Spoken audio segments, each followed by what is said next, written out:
When our team is helping organizations with their ERP implementations, we get a lot of questions. But what are the most common questions we get? That's what I want to talk about here today.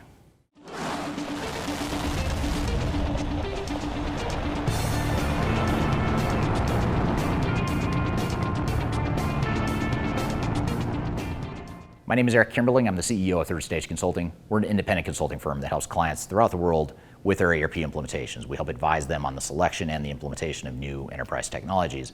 And when we're going through that process with our clients, our team and I, we get a ton of different questions, a lot of questions about how to do things. So what I want to do today is talk about those most common questions we get and provide you some of the answers to those questions. Before we dive too far into today's content, I want to share a little bit of information about Third Stage Consulting and who we are. Third Stage Consulting Group is an independent technology agnostic provider of consulting services to help clients through their digital transformations. We help with digital strategy and software selection, as well as implementation planning. And during implementation, we provide services related to program management, organizational change, business process improvement, as well as enterprise architecture. These are just some of the services we provide. We have offices in North America as well as Europe and Asia Pacific. So if you'd like to learn more, I encourage you to check out our resource center, which includes a number of resources that will help you through your digital transformation, and you can access that for free using the QR code here or the links below. You can also reach out to me directly if you'd like to discuss your digital transformation and brainstorm ideas on how to improve where you're headed on your journey. Now let's jump back into today's content. When should requirements gathering begin in a digital transformation? That's one of the most common questions we get. Well, the simple answer to this is you want to start requirements gathering as soon as possible, as early as possible in the project.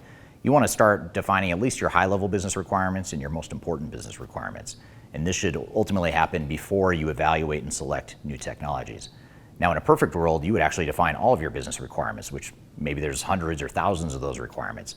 Now, you don't want to get caught up in analysis paralysis for software selection purposes, but the more you understand about your requirements, the better, because then you can narrow those down and prioritize and pick the ones that are most important and use that to evaluate software, and then use the broader set of requirements to implement the software, to design and implement it.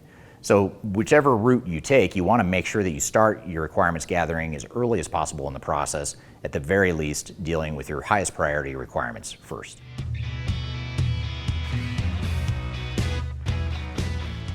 When should business process improvement begin? Should we do it before we implement software, after, or both? And the short answer is both. Ideally, what you want to do is define your future state at a macro level, sort of that level 1 and 2 of a 5-layer process map. So level 1 being the highest level 5 being detailed workflows, step-by-step transactions. For evaluation purposes, for choosing new software, you probably just want to go to level 1 or 2, because that's going to give you a framework for guiding vendors through the demos and the business requirements that you'll use in your RFP and your evaluation process.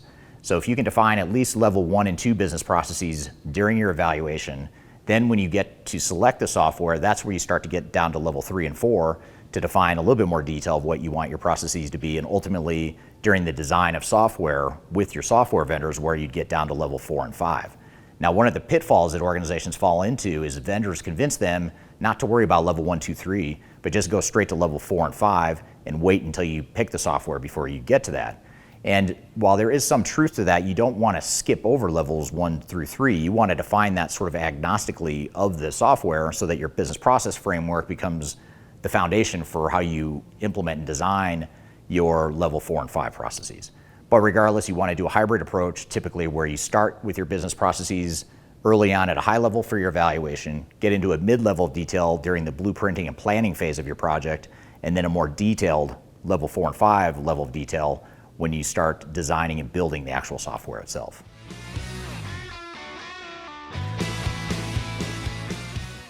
When should change management begin?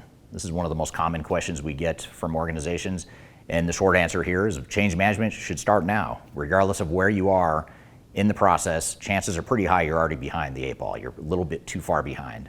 Maybe not too far behind, but far enough to where you should start the process now. And the reason for this is because you have to recognize that when you're going through an ERP implementation, you're not just implementing new technologies with new tools and new processes, you're probably changing your culture. You're probably changing the way you operate. You're probably changing roles and responsibilities.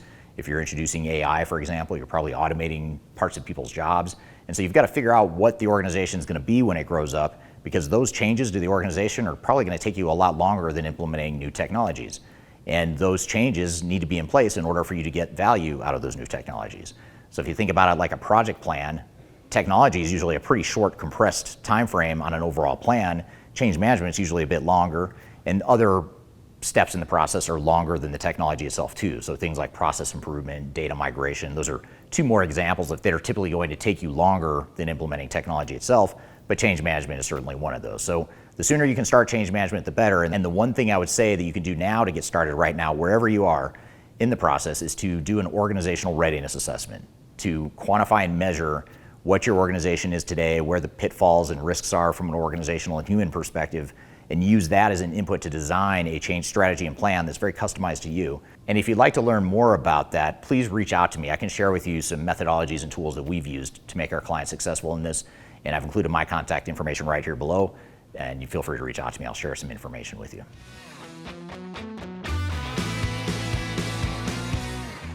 Why do ERP implementations fail? This is one of the biggest million-dollar questions in this industry, one that's been studied and discussed for decades now.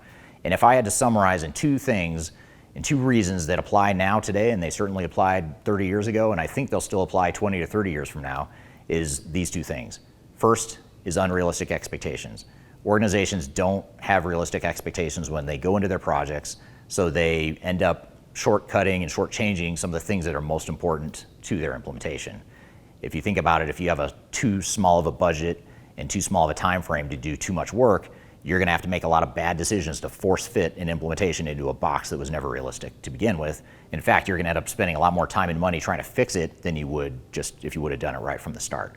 So unrealistic expectations is one of the two reasons for failure.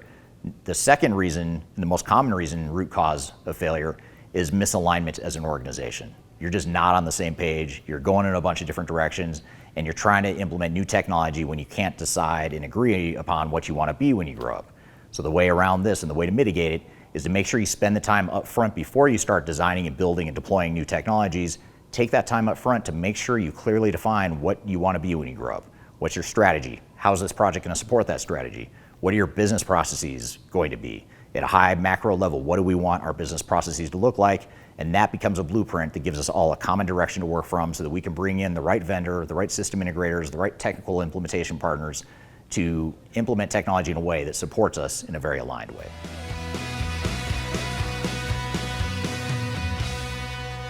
Can my system integrator be a one-stop shop for my entire ERP implementation?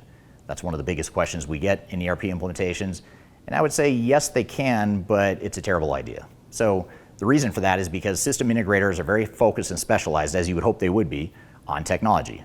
They know the functionality, they know how to configure it, they know how to integrate it, they know how to design it and build it and test it and all that stuff that's really important to an implementation. But if you think about it, it's just one work stream within a broader project. Outside of what a system integrator does, you also have to have organizational change management and changing the culture and the processes of the organization. You have to have business process improvements and defining and designing your new processes. You have to have integration between systems and data migration and things that are not necessarily related directly to the software you're deploying. And then over it all is program management. You've got to have a program management team and a governance and framework that manages all those different work streams, including your systems integrator. And the reason you don't want your systems integrator to be a one-stop shop is because you, the client, need to own the overall implementation, and you want to leverage and lean on your systems integrator for what they're good at, but not necessarily everything else. So I hope this has provided you some guidance and some ideas on how to answer some of these questions that you may have.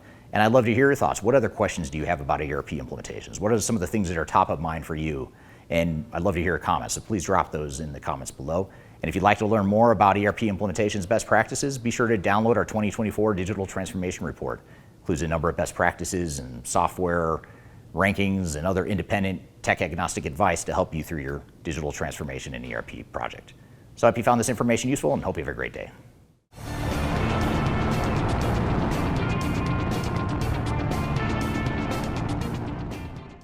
When we're helping organizations, nope. But there's a handful of them are the most common. I stuttered. Please feel free to reach out to me. Why? Why do you want to? Why should we? I mean, I don't understand.